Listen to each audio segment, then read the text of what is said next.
台语字真趣味，乡亲啊，鸡角啊，鸡卵，台语安尼写，鸡角啊，鸡卵，也袂笑，也袂拍过鸡母的鸡公，台语讲鸡角啊。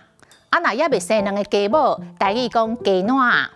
简单讲，就是也袂长大人的小公鸡甲小母鸡，台语讲鸡角啊甲鸡卵。讲鸡卵肉较幼、较软丝、较好食，鸡角啊肉就较粗丝咯。但是嘛是好食。有关鸡角啊，有一句俗语：远远睇鸡角，近近小眼目。带较近，定定小看，颠倒关系较细，甚至会因为一寡沙沙看袂顺眼。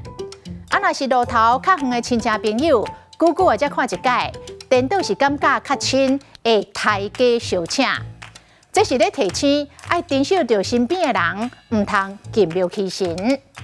啊，强人所难，赶鸭子上架。台语讲压鸡角补卵，你哦，莫甲勉强，莫安尼压鸡角补卵。伊都袂晓跳舞，你硬要叫伊就台去跳，根本就是压鸡角补卵。今仔日的台语字，鸡角啊，鸡卵，实在真趣味。